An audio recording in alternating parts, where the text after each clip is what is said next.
வக்ஃப் திருத்த சட்டத்திற்கு முழுமையாக தடை விதிக்க மறுத்த உச்சநீதிமன்றம் சட்டத்தில் முக்கிய விதிகளுக்கு இடைக்கால தடையை விதித்திருக்கிறது.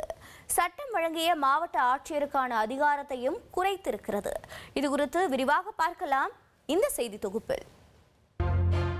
நாடாளுமன்றத்தில் நிறைவேற்றப்பட்ட வக்ஃப் திருத்த சட்டம் குடியரசுத் தலைவரின் ஒப்புதலுக்கு பிறகு கடந்த ஏப்ரல் 8ஆம் தேதி அமலுக்கு வந்தது. மசோதா தாக்கல் செய்யப்பட்ட போதே அதில் இடம்பெற்ற விதிகளுக்கு எதிராக இஸ்லாமியர்கள் தரப்பில் எதிர்ப்பு தெரிவிக்கப்பட்டது. சட்டத்திற்கு எதிராக காங்கிரஸ், திமுக, சமாஜ்வாடி, ஆம் ஆத்மி மற்றும் இஸ்லாமிய அமைப்புகள் தரப்பில் உச்சநீதிமன்றத்தில் வழக்கு தொடரப்பட்டது. வழக்கை தலைமை நீதிபதி PR கவாய் தலைமையிலான அமர்வு விசாரித்தது. விசாரணை முடிவில் வக்ஃப் சட்டத்திற்கு முழுமையாக தடை விதிக்க மறுத்த உச்சநீதிமன்றம் சட்டத்தில் முக்கிய விதிகளுக்கு இடைக்கால தடையை விதித்திருக்கிறது. வக்ஃப் திருத்த சட்டம் முழுமைக்கும் இடைக்கால தடை விதிக்க முகாந்திரம் இல்லை என கூறியிருக்கும் நீதிமன்றம் சட்டத்தில் சில விதிகளுக்கு இடைக்கால தடையை விதித்துள்ளது.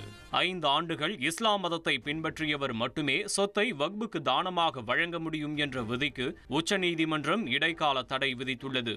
அதாவது ஒருவர் இஸ்லாத்தை பின்பற்றுபவரா என்பதை தீர்மானிக்க மாநில அரசாங்கங்கள் விதிகளை வகுக்கும் வரையில் இந்த தடை தொடரும் என்று தெரிவித்திருக்கிறது. வக்ஃப் உரிமை கோரும் ஒரு சொத்து வக்ஃப் சொத்தா இல்லையா என்பது குறித்து முடிவு செய்யும் அதிகாரம் மாவட்ட ஆட்சியருக்கு வழங்கப்பட்டிருந்தது. இப்போது மாவட்ட ஆட்சியருக்கு அதிகாரம் அளித்ததற்கு உச்சநீதிமன்றம் இடைக்கால தடை விதித்துள்ளது.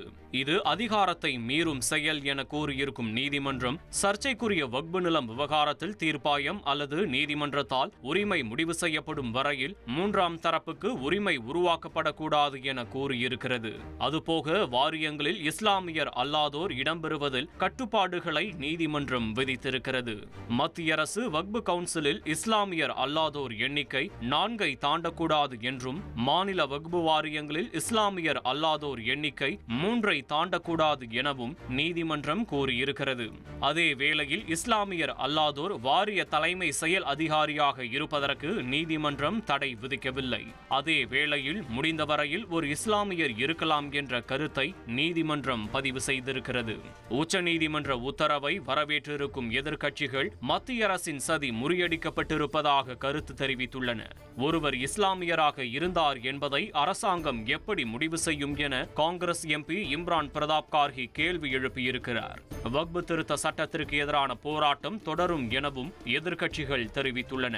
நீதிமன்றம் இடைக்கால தடை விதித்த விதிகளை அரசு ஆய்வு செய்யும் என மத்திய அமைச்சர் கிரண் ரிஜிஜு குறிப்பிட்டுள்ளார். ட்ரெண்ட ஃப்ரெண்ட் ஆக்கிக்கோங்க. தந்தி டிவியின் சப்ஸ்கிரைபர்ஸ் அண்ட் ஃபாலோவர்ஸ் குடும்பத்துல நீங்களும் இணையுங்க.